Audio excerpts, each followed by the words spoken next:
Regardez-vous même la vidéo aussi. Quand tu épouses une mauvaise femme, le diable ne vient jamais chez toi. Son enfant, elle est là-bas. J'ai un problème. J'ai perdu les clés de ma maison. Je ne sais pas comment je vais rentrer chez moi. Si cela ne te dérange pas, viens dormir chez moi. Mais chez moi n'est pas aussi belle que la tienne. Je suis étudiant. Je vis modestement. Je suis sûre, je vais très bien dormir chez toi, Robert. Franchement, la meilleure façon de découvrir la ville, c'est à pied. On voit tellement plus de choses. Absolument. Et puis, ça nous permet de discuter tranquillement. Loin du bruit des bars. Maintenant, t'es chez moi. Tu peux dormir sans t'inquiète. Je vais prendre le canapé. Je suis un peu fatigué. Bonne nuit, Anaïs. Bonne nuit à toi. Bonne nuit à toi.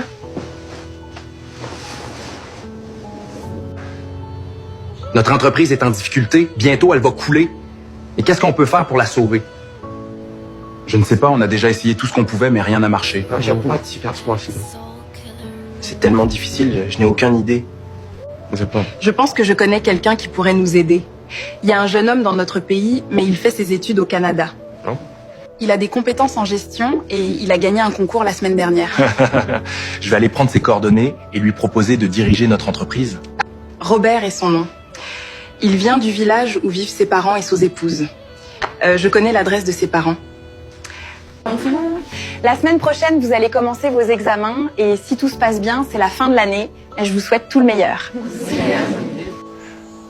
Pourquoi es-tu parti si tôt ce matin sans me réveiller? Je me suis réveillé et tu étais parti. Et t'as trouvé tes clés? Je suis rentrée très tôt. J'ai cherché la clé partout, mais je ne l'ai pas trouvée. Heureusement que j'avais la clé de secours. D'accord. Oui. Robert, dis-moi, avant de te marier, as-tu déjà été amoureux de quelqu'un qui ne partageait pas tes sentiments? Oui, au lycée, j'étais amoureux d'une fille, mais elle m'a repoussé parce que nos mères étaient très proches et voisines. J'ai été très blessé par son refus, mais cela a été une chance, car j'ai trouvé quelqu'un qui m'aime pour de vrai. Bonjour, Thomas est mon nom, je suis le propriétaire du groupe Chambéry. Pouvez-vous me confirmer si vous êtes les parents de Robert? Oui, nous sommes les parents de Robert, mais il n'est pas ici pour le moment. Il est parti au Canada pour continuer ses études. Je sais qu'il est au Canada, mais j'ai besoin de ses coordonnées pour le contacter par téléphone. Je n'ai pas son numéro, je n'ai pas de téléphone, mais ma belle-fille adorée a ses coordonnées. Venez, je vous y accompagne. Dites-moi la vérité, pourquoi voulez-vous les coordonnées de Robert? Votre fils a les compétences pour gérer mon entreprise. Si Robert accepte, il sera le président de la société. Je vous remercie, monsieur. Votre fils va réussir grâce à vous. Non, c'est grâce à sa femme qu'il est devenu l'homme qu'il est aujourd'hui. Ma future belle-fille, un homme nommé Thomas est venu me voir. Il cherche à contacter Robert. Pourquoi Monsieur Thomas cherche-t-il à contacter Robert? Je ne sais pas, mais mon mari est là. J'espère qu'il nous expliquera pourquoi il est là. Ma chère belle-fille adorée, cet homme s'appelle Thomas. Il veut les coordonnées de ton mari et je les accompagne ici. Je suis la femme de Robert. Comment allez-vous?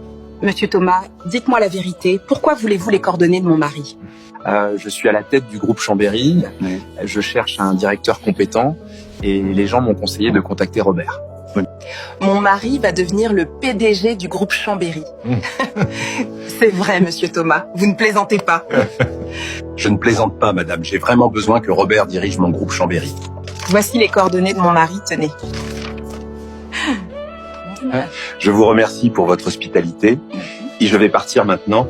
À plus tard. Ma belle-fille adorée, c'est un secret pour l'instant. Ton mari va devenir le PDG du groupe Chambéry. Même ma femme vieille folle ne sera pas au courant, ma chère. Et bientôt, les gens t'appelleront Madame la PDG. D'accord.